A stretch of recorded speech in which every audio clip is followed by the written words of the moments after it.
Assalamualaikum warahmatullahi wabarakatuh. Selamat siang, salam sehat buat kita semua. Tadi sudah ada paparan yang sangat lengkap dan komprehensif dari Uda Charles. Saya justru akan lebih fokus pada mendorong atau memastikan pembahasan RUU Pemilu itu segera dilakukan. Jadi memang fokusnya kepada dorongan untuk kodifikasinya ya. Karena kalau kodifikasinya tidak dimulai-mulai nih, materi muatan yang tadi sudah disampaikan oleh Huda Charles itu bisa jadi tidak akan terbahas begitu. Nah, ini saya ada slide singkat eh, apa banyak hal yang tadi sudah terbahaskan, tapi saya kira saling melengkapi satu sama lain.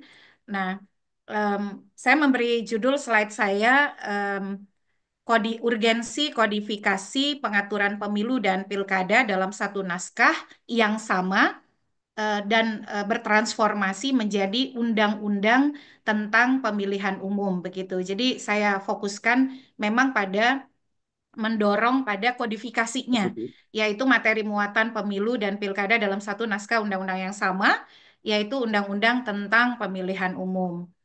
Nah, kita awali dulu dengan kegunaan undang-undang pemilu. Dalam banyak praktik selama ini dan juga pengalaman mengadvokasi undang-undang pemilu, pembentukan undang-undang pemilu kerap disebut sebagai arena pertarungan soal hidup dan matinya partai politik sebagai peserta pemilu. Makanya kemudian di sana ketika pembahasan undang-undang pemilu, partai politik selalu mengirimkan legislator-legislator terbaiknya yang bisa memperjuangkan kepentingan partai politik dalam undang-undang pemilu yang akan menjadi basis mengatur kontestasi yang akan mereka ikuti. Sebagai ilustrasi, saat pembahasan Undang-Undang 7 2017 antara rentang 2016 sampai 2017, waktu yang dihabiskan itu selama 77 bulan. Di luar pembahasan naskah akademik dan lain sebagainya ya. Di DPR itu 7 bulan kurang lebih. Nah, dari 7 bulan itu, 4 bulan diantaranya digunakan untuk membahas sistem pemilu. 3 bulan sisanya baru dibahas isu-isu lain dari mulai penyelenggara pemilu, peserta pemilu, penegakan hukum pemilu, manajemen pemilu, dan lain sebagainya. Makanya kemudian pembahasannya relatif tergesa-gesa, apalagi materi yang diatur di dalamnya sangat besar. Pengaturan pemilu presiden, pemilu legislatif ya, ada DPR, DPD, DPRD provinsi, DPRD kabupaten kota, dan penyelenggara pemilu yang menggabungkan 3 materi yang tadinya tersebar dalam 3 undang-undang berbeda ke dalam satu naskah undang-undang yang sama. Nah, akibat pembahasan yang bisa dikatakan meskipun persiapannya cukup panjang, tapi tetap saja tergesa-gesa, partisipasi masyarakat menjadi tidak optimal. Undang-Undang 7 2017 ini disahkan 16 Agustus 2017, sementara tahapan pemilu serentak 2024, mohon maaf, tahapan pemilu serentak 2019 itu dimulai pada tanggal 17 Agustus 2017. Jadi karena ini undang-undang yang digunakan untuk pemilu serentak 2019, tahapan dimulai 17 Agustus 2017 untuk pemilu serentak 2019, tapi undang-undangnya baru disahkan 16 Agustus 2017. Hanya berselisih 1 hari begitu. Nah, undang-undang pemilu ini juga merupakan instrumen yang sangat penting karena dia menjadi alat untuk electoral engineering atau rekayasa elektoral dalam rangka mewujudkan pemilu yang konstitusional, jurdil, dan demokratis. Apalagi konstitusi kita kan tidak banyak mengatur soal pemilu, maka instrumen atau alatnya adalah dalam undang-undang pemilu, kira-kira begitu. Kemudian undang-undang pemilu juga adalah basis aturan main atau rule of the game untuk memastikan kontestasi pemilu yang luber, jurdil, dan demokratis. Jadi fase pertama dalam tata kelola pemilu atau electoral governance itu adalah rule making. Jadi ada 3 fase dalam tata kelola pemilu. Pertama adalah rule making, yang kedua adalah rule application, pelaksanaan dari aturan main. Yang pertama tadi adalah rule making atau pembentukan aturan main, yang kedua adalah rule application atau pelaksanaan dari aturan main, dan yang ketiga adalah rule adjudication, penyelesaian masalah-masalah hukum dalam kepemiluan. Makanya karena dia adalah entry point dalam tata kelola pemilu, undang-undang pemilu itu sangat penting begitu. Yang berikut lagi adalah rambu dan landasan hukum bagi penyelenggara pemilu dalam menyelenggarakan tahapan-tahapan pemilu.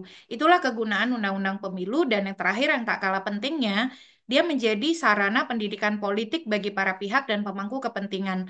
Terus terang saja kita semua mungkin sebagian besar belajar soal pemilu itu tidak di bangku perkuliahan ya, seperti Charles, Haikal, dan mungkin kawan-kawan di sini, Mas Iqbal begitu di Visipol UGM. Sebagian dari kita mungkin belajar pemilu itu dari undang-undang pemilu begitu. Makanya penting menyusun undang-undang pemilu yang mudah dan tidak sulit dipahami, konsisten, sistematis, serta komprehensif karena dia menjadi instrumen pendidikan politik bagi para pihak dan para pemangku kepentingan. Nah, kondisi objektif kita hari ini bisa dikatakan kita punya dua undang-undang yang terkait kepemiluan, yaitu yang pertama Undang-Undang 7 2017 tentang pemilihan umum yang sudah digunakan pada pemilu 2019 dan juga pemilu 2024 begitu. Serta undang-undang ini sudah diubah satu kali dengan Perpu nomor 1 2022 yang kemudian disahkan menjadi Undang-Undang nomor 7 tahun 2023. Modelnya model kodifikasi, dia terdiri dari 6 buku dan 573 pasal. Jadi materi muatannya sangat banyak. Yang kedua, Undang-Undang Nomor 1 Tahun 2015 tentang pemilihan gubernur, bupati, dan wali kota yang merupakan penetapan dari Perpu nomor 1 tahun 2014 menjadi undang-undang dan telah diubah 3 kali dengan Undang-Undang 8 2015, Undang-Undang 10 2016, Undang-Undang 6 2020, dan ini undang-undang yang digunakan sebagai dasar hukum Pilkada 2015, Pilkada 2017, 2018, 2020, dan 2024. Jadi sudah 5 kali pilkada menggunakan Undang-Undang nomor 1 2015 ini.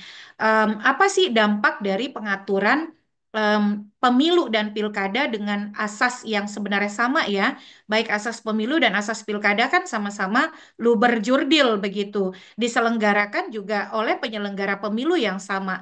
Pelaksana tahapannya adalah KPU, pengawasnya Bawaslu, penegak etiknya DKPP, dan juga ada sentra Gakumdu. Dampaknya pengaturan yang berbeda ini membuat sejumlah hal menjadi terjadi begitu. Yang pertama, kita menjumpai tumbang tindih dan kontradiksi norma untuk peristiwa hukum yang sama. Contohnya soal penegakan hukum atas politik uang. Di Undang-Undang Pilkada, yang memberi dan yang menerima sama-sama merupakan tindak pidana dan bisa diproses hukum pidana. Sementara di Undang-Undang Pemilu, hanya yang memberi saja yang bisa diproses hukum, yang menerima tidak dan tahapannya terbatas pada tahapan kampanye, pemungutan penghitungan suara, eh, dan masa tenang. Sementara kalau di Undang-Undang Pilkada, setiap tahapan bisa dijerat dengan pasal politik uang dalam pasal 187A Undang-Undang Nomor 10 Tahun 2016. Termasuk juga perbedaan pengaturan sentra Gakumdu. Di pemilu pengaturannya di dalam peraturan Bawaslu, di pilkada peraturannya dalam peraturan bersama Ketua Bawaslu, Kapolri, dan Jaksa Agung begitu. Kemudian juga larangan kampanye, pemutakhiran data pemilih, nomenklaturnya beda. Kalau di dalam Undang-Undang Pemilu, daftar pemilih khusus itu untuk yang tidak terdaftar di DPT tapi menggunakan hak pilih dengan KTP elektronik. Sementara kalau di Undang-Undang Pilkada istilahnya daftar pemilih pindahan. Walaupun KPU secara salah kaprah justru menyetarakannya dengan pengaturan dalam pemilu, bukan menggunakan nomenklatur Undang-Undang Pilkada yang sebenarnya sudah benar dan sudah baik. Kemudian juga persyaratan calon, misalnya soal pencalonan mantan terpidana dan seterusnya. Lalu yang berikut adalah aturan dan standarisasi yang berbeda atas isu yang sama, mulai dari nomenklatur sampai dengan tata cara dan prosedur. Lalu ada duplikasi pengaturan. Peristiwa hukum yang sama diatur berulang kali karena diatur dalam dua undang-undang berbeda. Aturan yang rancu dan multitafsir, soal usia misalnya ya, lalu akhirnya menimbulkan ketidakpastian hukum. Nah, 5 hal di atas membuat mendorong banyak pihak untuk acap kali menguji konstitusionalitas norma dalam Undang-Undang Pemilu dan Undang-Undang Pilkada ke Mahkamah Konstitusi, termasuk juga dikontribusikan oleh tidak berubahnya Undang-Undang Pemilu dan Pilkada dalam jangka waktu yang lama yang akhirnya orang memindahkan advokasi pengaturan pemilunya dari pembentuk undang-undang di ruang-ruang sidang di parlemen menjadi advokasi di Mahkamah Konstitusi. Ya Perludem salah satunya dan kita semua saya kira ya, karena ada kebuntuan hukum yang terjadi. Nah, selain itu dari fakta tersebut, Undang-Undang 7 2017 itu sudah diuji 155 kali ke Mahkamah Konstitusi. Sudah banyak pasal-pasalnya yang dibatalkan maupun dimaknai berbeda oleh Mahkamah Konstitusi. Misal, pembentukan daerah pemilihan yang harus ditata ulang dan menjadi kewenangan KPU, walaupun putusan MK ini disimpangi dan dibangkangi sebagian oleh KPU yang sekarang.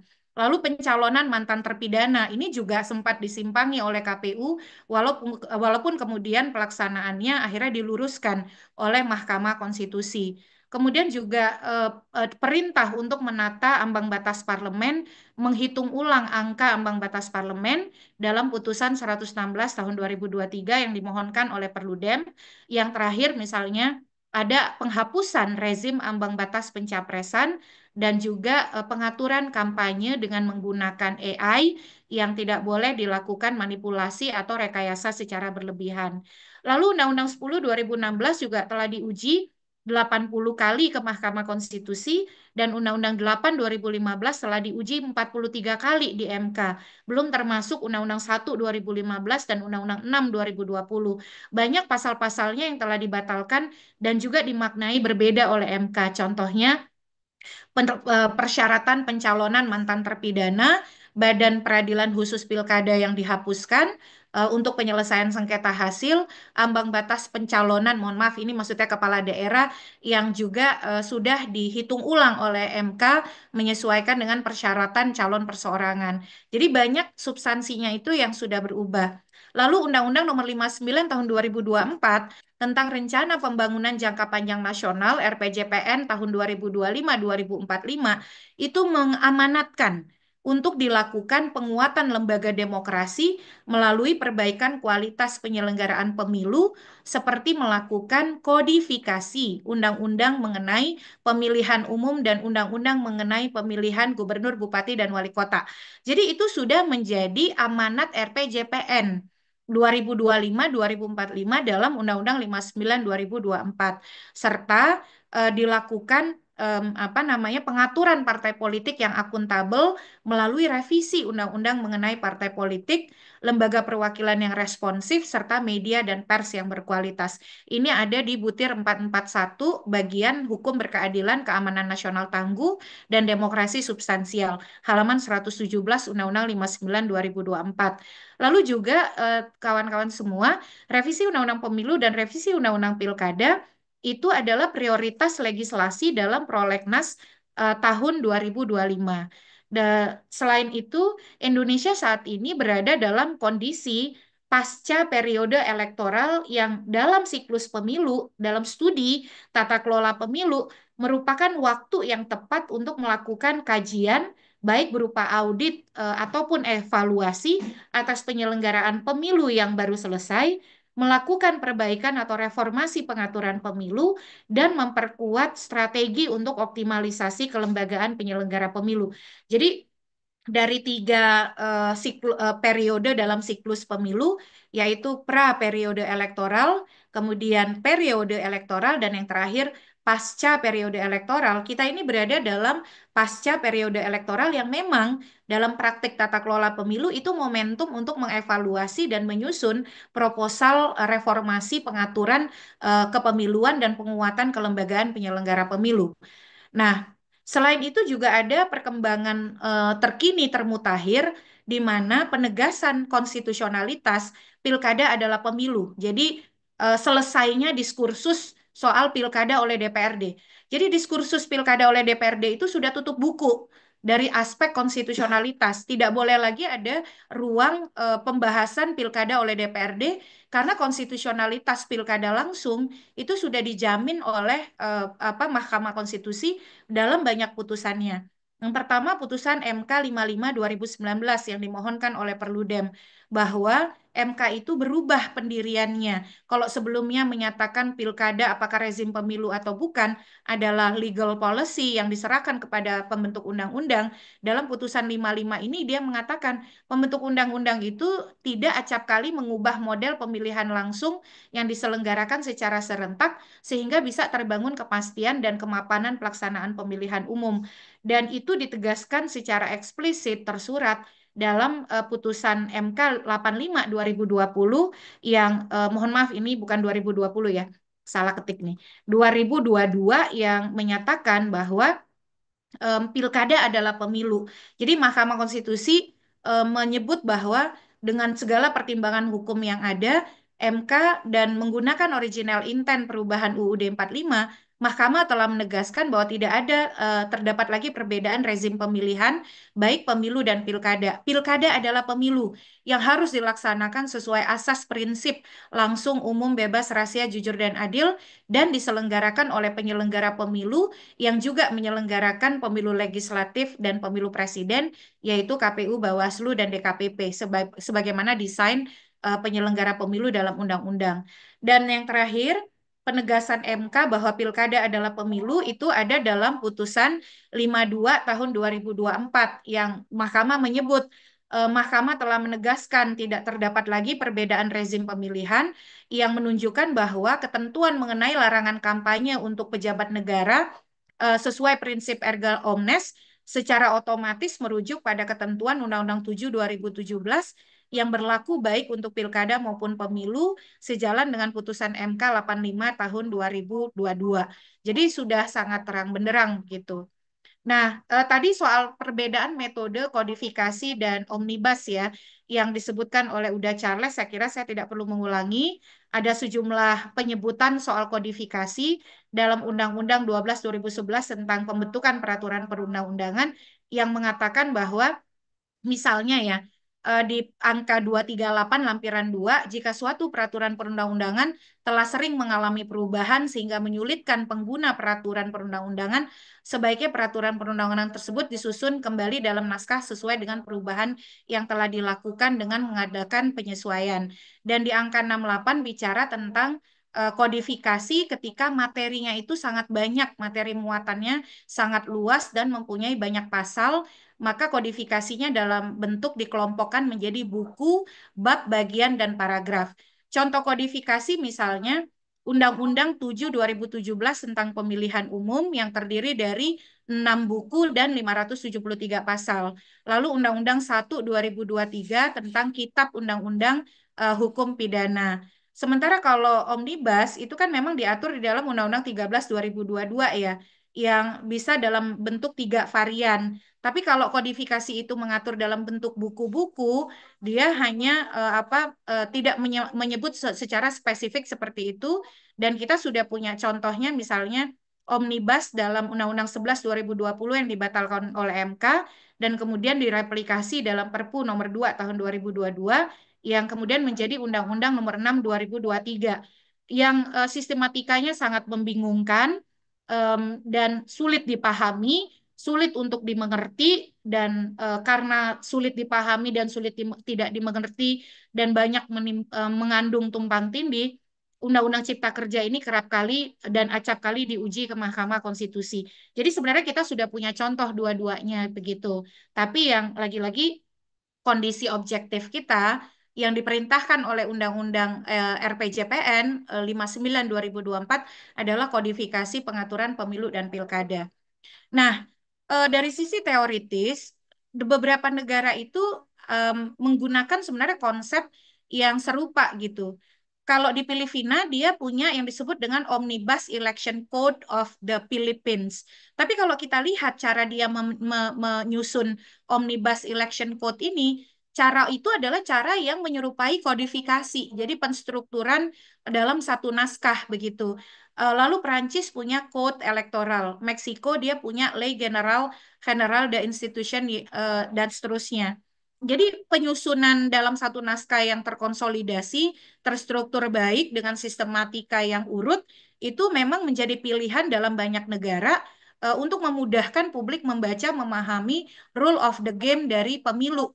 Jadi kalau model omnibus cipta kerja, ubah undang-undang ini, ubah undang-undang itu akan menyulitkan publik memahami dan para pemangku kepentingan memahami rule of the game yang mestinya mudah dan tidak apa namanya multitafsir begitu ya dan terkonsolidasi dalam satu naskah.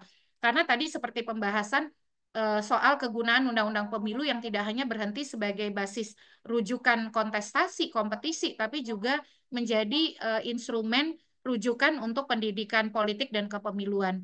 Nah, lalu bagaimana dengan undang-undang partai politik? Undang-undang partai politik yaitu diatur dalam Undang-Undang 2 2008 dan Undang-Undang 2 2011 juga mendesak untuk diubah selain menjadi pesan amanat dari RPJPN, tapi juga karena sejumlah asas dan prinsip dalam tata kelola partai politik yang ikut mempengaruhi penyelenggaraan pemilu. Jadi ada asas prinsip di dalamnya yang juga berdampak pada penyelenggaraan pemilu, terutama terhadap partai politik peserta pemilu. Lalu yang kedua, banyak dinamika dan perkembangan hukum dan praktik politik Indonesia yang membutuhkan modernisasi dan reformasi pengaturan partai politik, mulai dari penegasan demokrasi internal partai politik, pembiayaan partai politik oleh negara, dan sengketa internal di partai politik yang dalam perkembangan saat ini itu menjadi semacam jalan pintas untuk mengubah keterpilihan calon. Jadi alih-alih menggunakan Bawaslu dan Mahkamah Konstitusi untuk bersengketa, caleg dalam satu partai lalu menggunakan mekanisme mahkamah partai politik sengketa di internal partai untuk merebut kursi yang diperoleh oleh para calon dengan suara terbanyak. Itu praktik seperti itu harus dihentikan. Nah, oleh karena itu, revisi Undang-Undang Partai Politik juga harus menyertai upaya kita menyusun kodifikasi pengaturan pemilu dan pilkada dalam satu naskah.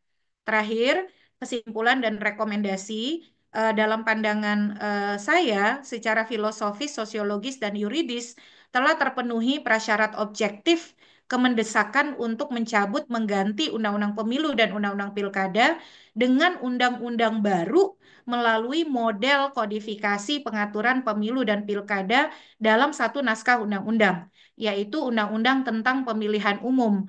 Namanya bisa saja misalnya undang-undang tentang Kitab Hukum Pemilihan Umum atau seperti Undang-Undang 7 2017, Undang-Undang tentang Pemilihan Umum yang materi muatannya dikelompokkan menjadi buku, bab, bagian, dan paragraf. Dengan model kodifikasi, undang-undang tentang pemilihan umum yang akan dibentuk ini, materi muatannya mengatur pemilu legislatif, pemilu presiden, pemilu kepala daerah, dan penyelenggara pemilu dalam satu naskah. Kodifikasi pengaturan pemilu dan pilkada dalam satu naskah undang-undang tentang pemilihan umum akan lebih relevan dalam membangun koherensi dan konsistensi pengaturan serta lebih memudahkan penggunaannya sebagai instrumen pendidikan politik bagi publik untuk memahami pengaturan dan mendorong keterlibatan partisipasi dalam penyelenggaraan pemilu. Jadi bukan menggunakan model omnibus. Lalu, mengingat luasnya ruang lingkup materi muatan dalam Undang-Undang Pemilu, maka pembahasan RUU Pemilu harus segera dimulai agar memungkinkan pembahasan substansi secara komprehensif dan mendalam secara akademik maupun konsekuensi praktisnya ke depan. Selain itu, pembahasan dengan waktu yang cukup itu diperlukan untuk memastikan partisipasi semua pihak secara bermakna atau yang sering disebut oleh MK sebagai meaningful participation. Nah, yang juga perlu menjadi catatan, ini saya belum bicara materi muatan ya, karena itu perlu kita tegaskan dulu. Ya dimulai dulu nih, kalau nggak dimulai nanti materi muatan yang banyak soal model keserentakan. Kalau usulan Perludem kan nasional dan lokal ya, dipisahkan dalam jeda 2 tahun. Serentak nasional memilih presiden, DPR, DPD, 2 tahun setelahnya serentak lokal memilih kepala daerah dan DPRD di provinsi, kabupaten, kota secara juga serentak. Nah, pembahasan RUU Pemilu yang merupakan kodifikasi pengaturan pemilu dan pilkada dalam satu naskah harus dibarengkan waktunya dengan pembahasan revisi Undang-Undang Partai Politik agar terwujud sinkronisasi dan koherensi pengaturan di antara keduanya.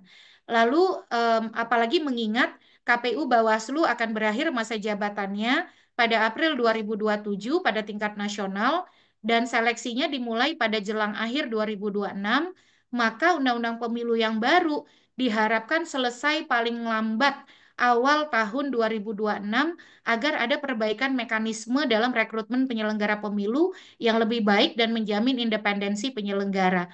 Dan sudah ada putusan MK nomor 120 garis miring PUU strip 20 Romawi garis miring 2022 yang menyatakan rekrutmen KPU Bawaslu di setiap tingkatan harus dilakukan di luar tahapan pemilu. Artinya harus ada penataan keserentakan rekrutmen penyelenggara di tingkat nasional, provinsi, kabupaten, kota. Artinya harus ada penataan akhir masa jabatan.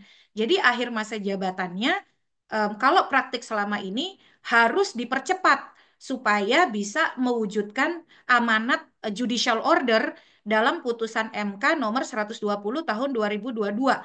Jadi akhir masa jabatan KPU, Bawaslu, rekrutan yang sebelumnya yang menyelenggarakan pemilu dan pilkada 2024 berdasarkan putusan MK kalau kita ingin menata keserentakan rekrutmen harus ditata. Dengan demikian penataan itu paling memungkinkan adalah dengan percepatan akhir masa jabatan seperti yang pernah dilakukan dalam Undang-Undang Nomor 15 2011.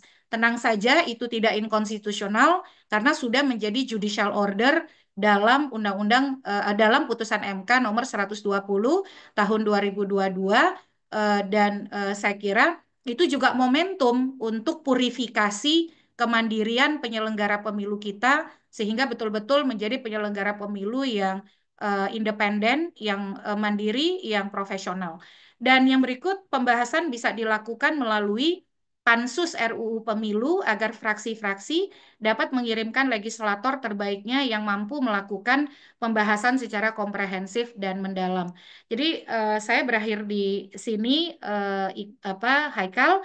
Em, Pemerintah, DPR, pembentuk undang-undang diminta untuk segera melakukan pembahasan kodifikasi pengaturan pemilu dan pilkada dalam satu naskah undang-undang, mengingat luasnya materi muatan dan signifikan serta pentingnya undang-undang pemilu bagi partai politik peserta pemilu, penyelenggara dan pemilih, pembahasannya tidak boleh mepet waktu, harus ada waktu yang cukup sehingga semua pihak bisa menggunakan momentum pembahasan secara optimal, secara komprehensif, akademis, dan mendalam dengan partisipasi yang bermakna dari semua pihak.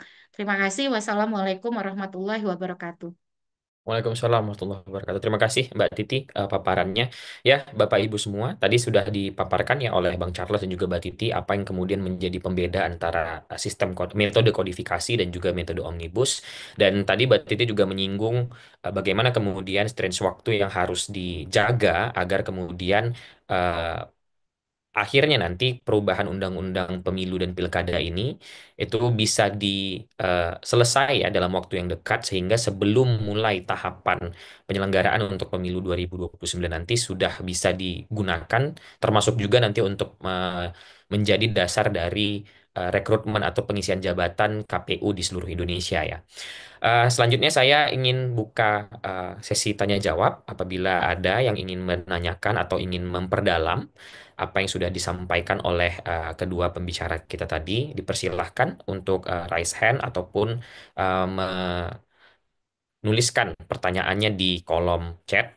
Saya juga akan mencoba melihat teman-teman yang ada di YouTube apabila ada pertanyaan bisa juga disampaikan melalui kolom komen di YouTube. Ya, silakan Pak Purnomo bisa langsung on mic. Ya, Ya, silakan. izin terima kasih Pak Charles dan Bu Titi atas paparannya.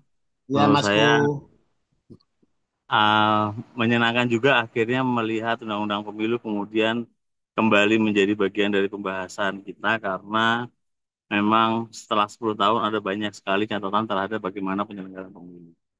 Yang mungkin ingin saya tanyakan Mas Haikal kepada Pak Charles dan Bu Titi adalah sejauh mana sesungguhnya kemudian isu-isu dari masyarakat atau misalkan apa saja yang menjadi concern dari masyarakat terhadap perubahan undang-undang pemilu ini karena bisa jadi yang kita sedang bicarakan bukan hanya sekedar teknis kepemiluan, tapi juga ada variabel-variabel lain seperti yang tadi sudah dikatakan oleh Mbak Titi. Bu Titi adalah terkait dengan eh, pembentukan atau seleksi penyelenggara, atau misalkan ada konsen lain terkait dengan eh, keberadaan pemilu kepala daerah oleh DPRD, atau misalkan seperti bagaimana mekanisme penegakan hukum. Nah, bayangan saya Pak Charles dan Bu Titi adalah orang yang kompeten untuk bisa melihat apa saja yang menjadi concern dari banyak pihak terhadap undang-undang ini. Gitu Mas Haikal, makasih. Baik, makasih Mas Pur pertanyaannya. Sebelum dijawab, Mas Iqbal ada menanyakan juga di kolom chat, tapi sepertinya direct ke saya. Mas Iqbal ingin menanyakan terkait dengan substansi. Apakah kemudian ada dampak tertentu atau apa pengaruhnya terhadap substansi perubahan undang-undang ini apabila kemudian pembentuk undang-undang tetap memaksakan atau tetap berpegang pada penggunaan metode omnibus? Mungkin bisa dijawab dari Bang Charles dulu kali ya. Silakan Bang Charles. Ya, kalau tantangan substansinya ya, kan kita mau tertib juga ya di dalam pembentukan peraturan perundang-undang. Nah, saya memang eh, seberapa ketatnya metode atau teknis itu kemudian bisa mempengaruhi substansi, saya pada posisi